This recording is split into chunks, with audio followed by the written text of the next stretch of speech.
Today we will deconstruct Sana AI with my helpful assistant Scarlett. This is the Sage Professionals podcast. If you are a business professional or leader working in finance, procurement, accounting, HR, or any other line of business, then this podcast is for you. This is where you will learn how AI software applications tackle everyday business challenges so that you can stay ahead of your peers and even consider working for the companies that make them. So, who is Sana AI? Scarlett, over to you. Thank you, Mohammed. In the heart of Sweden, a visionary named Joel Hellermark embarked on an extraordinary journey. At just 18, he founded Sana, forgoing university to teach himself coding through free online resources.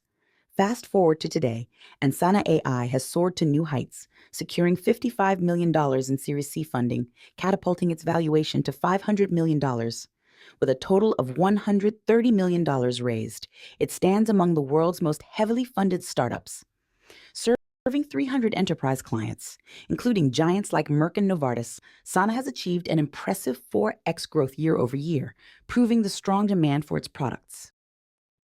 So obviously, Scarlett, the AI assistant, can have hiccups just like humans do, so excuse her, please.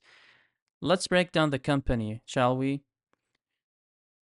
First of all, when we talk about startups, there is normally a narrative that goes around in media and public outlets and news articles and so on. And that is, if the founder has lots of experience, then these outlets highlight those experiences and try to build credibility for the founder through those experiences. So, for example, if a founder has 20 years of experience in procurement and then they decided to start a company that does XYZ, they're going to use that, or they're going to use those 20 years of experience to build credibility. But what if the founder started the company at 18 with no previous corporate or startup experience, or very little at least, no college education, and end up building a $500 million company? So how do you build credibility for someone with no experience other than the company that we're talking about?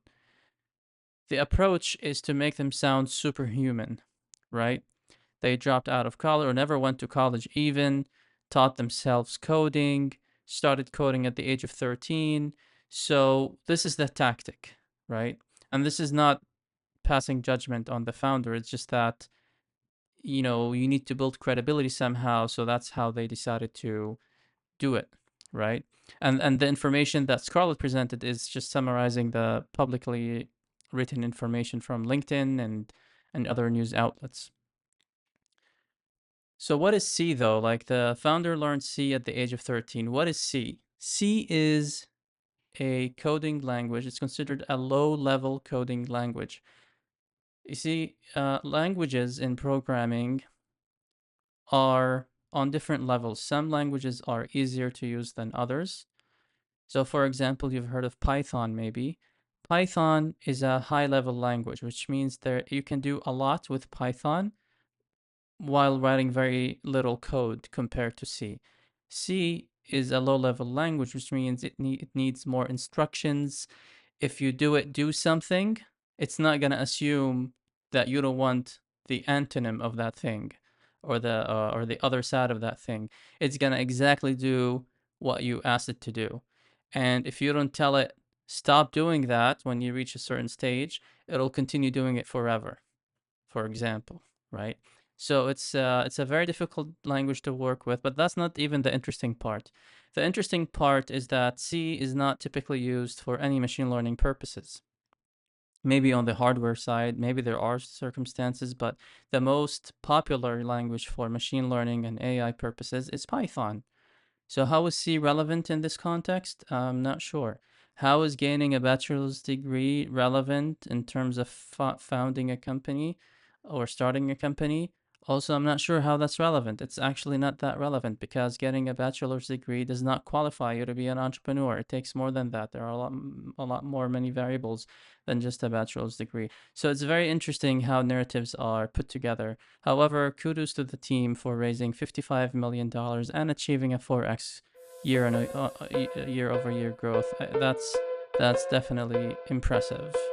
Next, let's understand what products this company Sana offers. So back to Scarlett.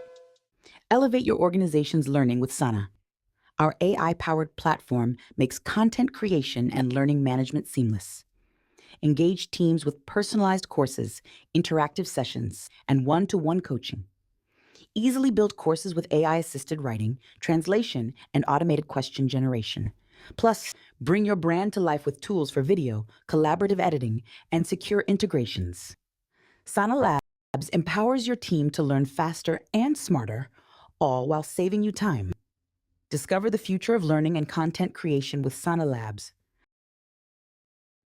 All right, thanks there, Scarlett. All right, so the first product is essentially what we call in the industry a learning management system. Now, before I synthesize the information that Scarlett laid down, I want to start with a small story. You see, many years ago, I worked for a large organization. I'm not going to name it, but if you do the research, you're probably going to figure it out. But that company had over 100,000 employees.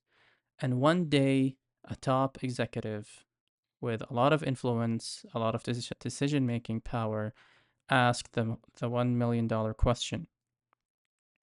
What is the number of employees who are skilled in AI today? And give me a breakdown by department, by team, and by the type of AI skill that they have. You see, to get an answer to that question, when you have 100,000 employees in the company, it'll take a while, at least without a proper learning management system.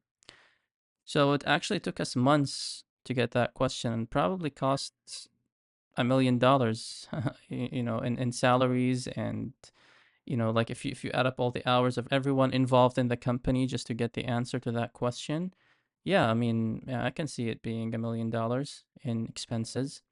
The thing is, in order to know who's skilled in something, you need to have a system of record where the skills of employees not only they get recorded in that system, but they get continuously updated with very little effort. You know, sending out a mass email to 100,000 employees or to 20,000 managers or 10,000 managers, however the structure was, is fine, once a year, right? But then it's not feasible to keep sending requests for an update in whatever system that was used every time an employee gets a new certificate or completes a course or earns a degree or finishes a training session online. So this is where having a learning management system is important, right? It's a place where the employee profile is connected to the internal courses being offered at the company, as well as the external courses and programs that are connected with this learning system. So for example, if you have an internal learning system, but then you take a course on LinkedIn Learning and you finish the course and you gain the certificate, that certificate has to automatically be updated in your company's learning management system. It's good for you and it's good for the company. Why is it good for the company? Why do HR executives care about the skills of their employees? Because they have strategies and they have roadmaps. And to achieve those strategies and roadmaps, they need to make sure that their workforce has the skills and knowledge to help them achieve these goals, right? To help them realize the strategy that they put forward. So it's important for leaders to have full visibility over the skills that their workforce have. Skills, and when I say skills, this could mean courses, degrees, programs, nano degrees, whatever new terms are coming up these days, all of that good stuff, all integrated into a single system. You see, going back to the story that I started with, Many months later, I can't remember, maybe 4 or 5 months, I was tasked with the first organization-wide AI learning program targeting employees with varying technical skills. So I was the guy, along with a number of course, it was a team, right? Big organizations always do things in teams. But basically, the responsibility was on my end, and kind of like half of it was on my side, and the other half was on a counterpart's side. And we were responsible for creating an AI learning program for an organization that had thousands of employees with different backgrounds and varying skills. So we built it in 4 different sections. The point is, creating a learning program is also a difficult task, right? So as I'm talking about these experiences, I hope that the value of Sana is becoming clearer for you. And it's not just about Sana, it's about having a learning management system and a way to create learning content. So in our case, and at the time, this was many years ago, we actually manually collected all of the documents, the resources, hundreds of meetings and calls with people, experts who were experts in the field at the time, just gathering information and then manually organizing everything. And yes, we used Excel. Yes, there was a lot of Excel in this story. And then we kind of reorganized this information, and then we used the content creation tool that had zero AI capabilities in it. So we created it chapter by chapter, and for each chapter, we created videos, we created the text, we added quizzes, we did all of that manually, right? And it took months for us to achieve that, for one reason only, which is to uplift the organization with AI skills, regardless of how skilled the organization is coming into this program. So, for large organizations, having a learning management system that is as autonomous as possible is definitely important. It's definitely helpful. It's definitely valuable. However, as far as the implementation goes, actually using that system is a different story, and I'll get to that in the skepticism section of this podcast. But for now, let's go on to the second product that Sana offers. So back to Scarlett. Unlock the potential of your organization's knowledge with Sana's AI powered enterprise, search and custom AI assistants. Deliver fast, accurate answers across teams with tools that connect to internal documents and CRM systems. Sana's assistants automate tasks like data analysis, meeting summaries, and customer inquiries, streamlining workflows and saving valuable time. With enterprise-grade security, source citation, and seamless integrations, Sana provides a trusted, customizable solution for efficient knowledge retrieval and task management. Okay, there was some really cool information there shared by Scarlett. Let's use our imagination for a moment, please. All right. If you're driving, listening to this, do not close your eyes, but I guess zone out, or use a part of your brain where you can imagine things as you keep your mouth your eyes open, not your mouth, your eyes. Anyways, so imagine this: you're on your computer and you see a document that you want to print out. You're at the office, you have your laptop, you click print, and then the printers list come up on the screen, and nothing. There's no printer connected to your computer. So what do? You need instructions. How do you get instructions? Well, it depends on the company that you work for. If you're working for a very large company, then this whole printer connectivity thing has its own quirks. If it's a small company, it's probably going to be easy. But what happens in large organizations is that you go to a search box, right? That the search box could be in your corporate portal. It could be in Microsoft OneDrive. It could be in Google Drive. It could be in Dropbox, depending on what your company uses. But essentially, you're going to a search box and typing in printer instructions, printing guidelines, or something along these lines, right? And then what happens next? you get like 20 documents and you don't know even where to start. Like, okay, which one? Printer XYZ. If it's black and white, if it's colored, if you want to scan, if your computer is a Mac and if your computer is Windows, and if you're visiting and if you're connected to Wi-Fi or if you have an Ethernet cable, and then it's just frustrating, right? And you find yourself wasting time just to print that one document. So enterprise search is different than this regular search scenario that I just described, in that in enterprise AI search, you're not typing in just keywords, you're typing in a question. So you're typing in something like, how can I connect my computer to the printer? And what happens behind the scenes is that the system understands the meaning of your query and then retrieves documents that contain text carrying a very similar meaning. So when it finds, let's say, the top 5 documents that contain the most similar meaning to your query, it adds them in a list, right? It sorts them from the closest meaning to the farthest meaning. Whereas in traditional search, it looks for keywords. You typed in printer guidelines, then it's going to look for documents that have the title printer guidelines, or it's going to look for text inside the document that says printer guidelines. So it's not really that effective because it's just looking for words that could be used in many different circumstances. And that's just one example. Imagine, the list of things that you can search for in your company is infinite, right? So this is the power of enterprise search, powered by not just AI, but rather I would say large language models. And actually, if Sana is able to achieve this enterprise search using, however they described it, using large language models or using agents, then it's truly a step forward. It's truly a time saver. So kudos for them if they actually can implement that.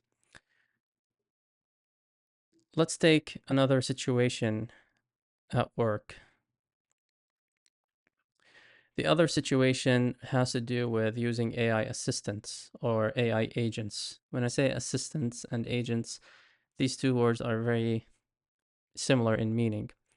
The idea is that when you want to work on your do your daily work, let's say you're an accountant who wants to make an entry, or you're a salesperson who needs to update the CRM, or you are a supply chain analyst who needs to pull data out or add data or check on something.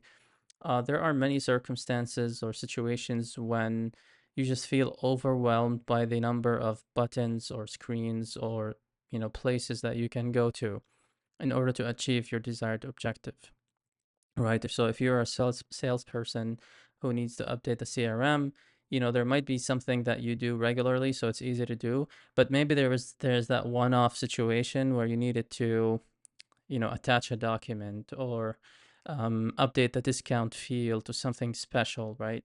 So the difficulty is that you are spending time on a technical thing that's stealing time away from you being in front of customers, from you being on the phone, right? And many salespeople had shared with me that they spend hours beyond their working time, late nights, just updating their CRM system because they couldn't do it during the day. They're talking to customers, they're in meetings. They can't just drop the more important thing to do the less important thing, right? They need to close those deals. They need to meet their quotas.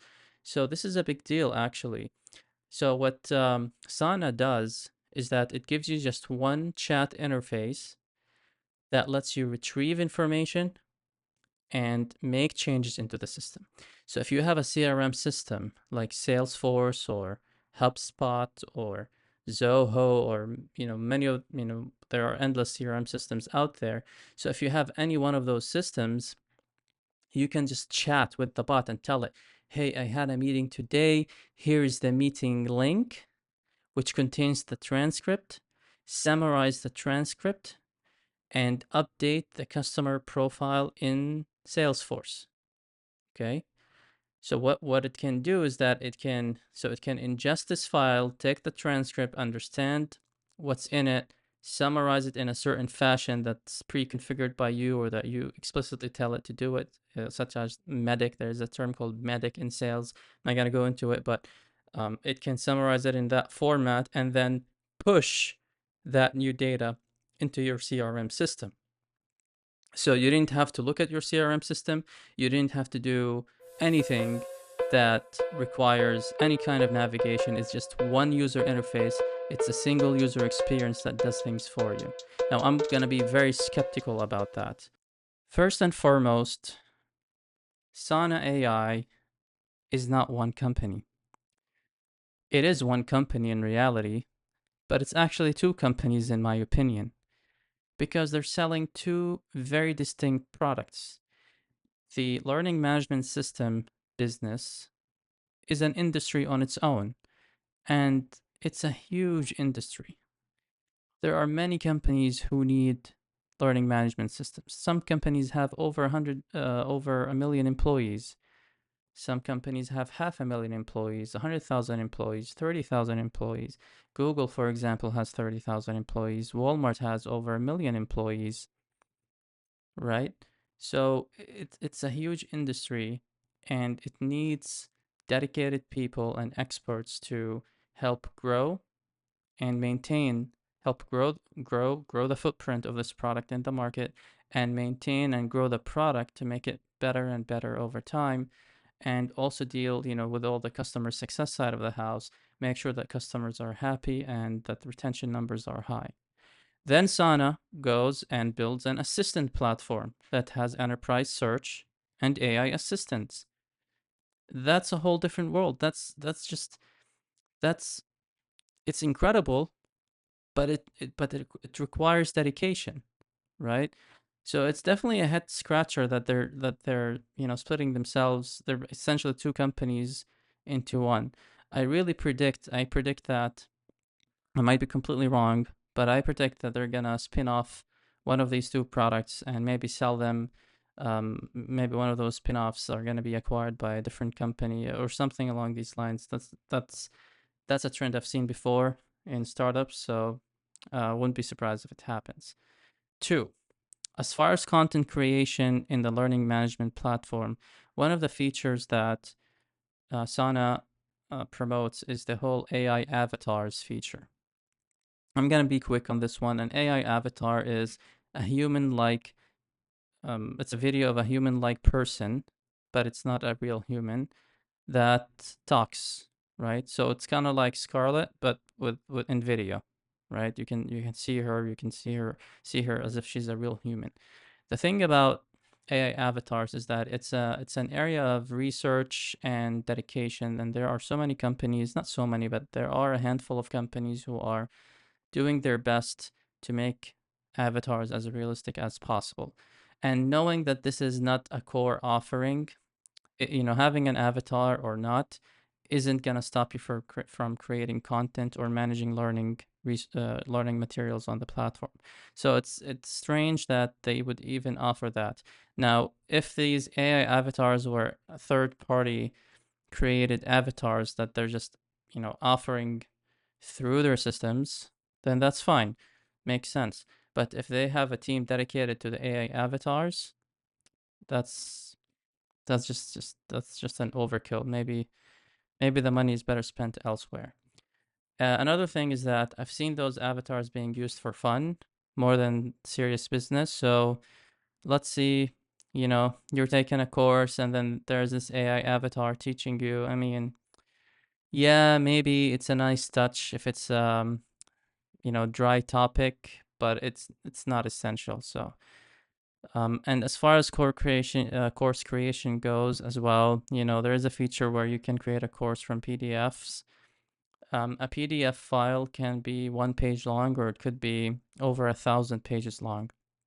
So, a point of skepticism here is that why build a course out of a small PDF file? Why don't you just tell a user, hey, read this and then take the quiz, right? So I think this is definitely helpful if you have a very long PDF document or a series of documents. where you ask the AI to create courses out of. But other than that particular use case, yeah, there's not much of a use for creating content from a single PDF file. And continuing on with content creation, uh, creating content by prompting. So you basically type in a prompt such as create a course that talks about the principles of marketing, for example, and then it would create that course for you automatically, and within a matter of minutes you have a course that you can actually publish. Again, you have to be very careful because quality is definitely sacrificed in these situations. It's good to build a course using a prompt only if you're gonna go through that course, update the titles, update the text, make sure that it's actually helpful to the learner. Otherwise, the learner will be wasting their time, learning about common knowledge, right? Learning about things that they can just Google themselves. So, um, very critical point to take care of and not to overhype. One of the things that I noticed, especially when it comes to AI assistance and enterprise search capabilities, is that these offerings are normally presented by consulting companies and agencies who specialize in generative AI and agentic AI is kind of the new term, agentic AI. And if you have questions, if I'm using jargon here, I believe generative AI and agentic AI should be known to the public by now. But if you're unsure what these mean, please let me know in the comments or email me or get in touch with me, and I'd be happy to elaborate more on that in future episodes. So, when it comes to generative AI, the requirements from one customer to the next can vary greatly. And when I say greatly, I mean really, really, really greatly, right? The one company can have very different enterprise systems. They can have different, very specific policies and access rights and privileges, and the type of data can change. Some data is some customers have data that is considered protected, such as patient data. Some clients have sensitive data, such as the ones in their clients, like in the pharmaceutical industry. That data should not leave, should not be known by our competitors, should not be on the public internet, right? Until we release the drug that we're developing, that sort of thing. So I'm a little bit skeptical by their claims because they make it sound like, hey, buy this product, which is actually not too expensive. I'll get to the pricing in a moment, but buy this product and get up and running with AI assistance or get up and running with enterprise search. When in reality, the effort that it takes to actually make this happen is huge because every client is a unique circumstance. Now, the only way that they can actually do this at scale and with repetition without having to customize it without having to be hindered by the uniqueness of every client is when they essentially take the top 50 or top 100 systems in the market and develop integrations ahead of time. So it's kind of like they're building the software ahead of time on their own expense before landing any clients, which is a huge risk. But there is a chance that they might take that risk if they have a lot of money to burn, right? And they do have a lot of money, so that could be the case. But in general, when it comes to AI assistance and enterprise search, it's very client dependent. The last piece of skepticism here is the data challenge. You see, files can be in Word format, PowerPoint, PDFs, transcripts. Data can be in graphs, in tables, in pictures, right? So when you're building AI assistants or retrieving information from the enterprise, there will be information that is not quite captured in meaning correctly, right? And the reason is because there might be information that is in a graph format, and you have to kind of follow along the axis. You look at the y-axis and the x-axis, and then you kind of follow through the trend of the line or the bar chart or etc. Right? It takes the skills of an analyst to look at that chart and make sense of it, or look at that graph and make sense of it. Um, Now, there are AI capabilities that can do that, but doing it at scale and doing it with the variety of documents and files that we have is that we normally have in any business, in any corporate environment, is definitely a huge challenge. And I am not confident that they have tackled that out of the box, because it's typically one of those topics that are normally discussed during the deal, like when there is a customer who's interested. It's like during the deal, during the discovery stage, businesses dig into these topics and try to understand the type of files that exist in the client's environment. So that wraps up the skepticism piece. Let's get to pricing. Back to Scarlett. Sana charges $30 per user per month for the learning platform product, with a minimum requirement of 300 users. The assistant platform product is also priced at $30 per user per month, but with no specified minimums. Okay, so if you are looking to buy the learning management system, you need to have at least 300 employees in your company to speak with Sana. And the price per employee is $30, or per user is $30 per month. And the price for the assistant platform is also $30 per user per month, but there are no specified minimums. It's not bad, actually. It sounds like a good deal. So, and it sounds like they're trying to get market share as quickly as possible. They're trying to grow as quickly as possible. Maybe that's why. But generally speaking, it's actually it feels right. However, this product, or these two products that Sana offer, are not good for everyone. In order to benefit from Sana, there are three situations, in my estimate, that you have to be in. Number one, you have to be in a company that has massive amounts of files. Number two, you have to be in a company that has a large number of employees. And number three, you have to be in a company that has a large and complex application landscape. So let's break it down one by one very quickly. Number one, large amount of files. If you don't have a large amount of files, then enterprise search, the retrieval part of the product, is not going to be used. It's not even going to be effective. You're good. You're going to be just fine with keyword based search, right? So that's number one. Number two, employees. It's in the pricing. They're looking for 300 employees minimum. So, why get a learning management system when you have a small team? There's absolutely no benefit in that. You're better off, paying LinkedIn Learning, or some other third-party system that already has courses in it, and just giving your employees access to it, and using a third-party certification provider like Credly to, for them to boast about their achievements or whatever.